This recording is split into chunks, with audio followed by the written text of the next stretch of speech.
May high blood po ang tatay ko, tsaka may diabetes po. So marami na po siyang maintenance. Sino po may maintenance na ho dito? Taas o kamay. O marami na akong maintenance ang father ko na iniinom. Ngayon, December 21, 2023, siya po inatake sa puso. Pero medyo malala ho yung time niya kasi nagdadrive siya ng motor nun eh. Birthday niya ho yun, birthday.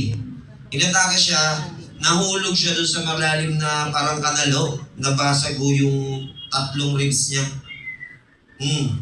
Ngayon, na-ICU siya, yan o. Buti dito, malinaw, kita nyo, nakatubo, naka-ventilator, ICU. Malala ho, malala. 4 na araw walang malay. So, ngayon, syempre ako, member na ako nito kasi July 2023 ako nag-start eh. So, di ba, syempre, naririnig nyo naman sa kanila. Maganda ang product, tama? Yun ba sinasabi nila? Yes! Oo. Siyempre, pag naririnig mo, iba yung naririnig mo, sana subukan mo. Yes. Tama? Yes. Naririnig mo lang yun eh. Di ba? Pero pag nasubukan mo, doon ka magiging 100% convinced. Tama po? Yes. Ako, eto malupit. Sinasabi ko, hindi ko naririnig. Sinasabi ko maganda ang product natin, tita. Matindi ho ang produkto natin. O, ito malupit. Ay dumating ho sa ganitong senaryo. 5 months na ako member nito. Ngayon, ang tanong sa sarili ko, kala ko ba maganda ang product mo? Ba't di mo ipatry? Natatakot ako. Kasi syempre yan eh. Life and death situation yan, hindi naman yung basta-basta na high blood ka, inom mo ito, magiging okay ka. Ito hindi ko nakakausap eh. Wala. Unconscious so yan eh. Diba?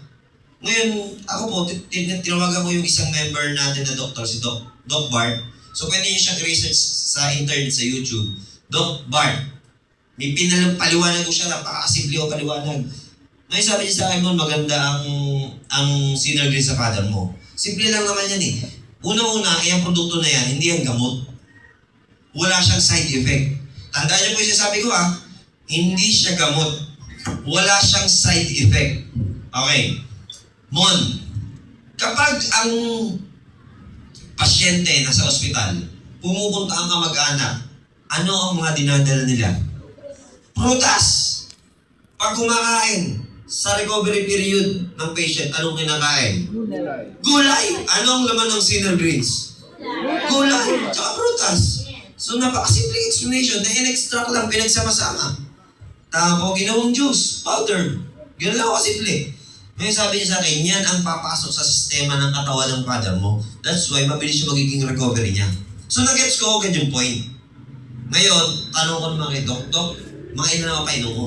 2 sa umaga, 2 sa tanghali, 2 sa hapon. Kaso ito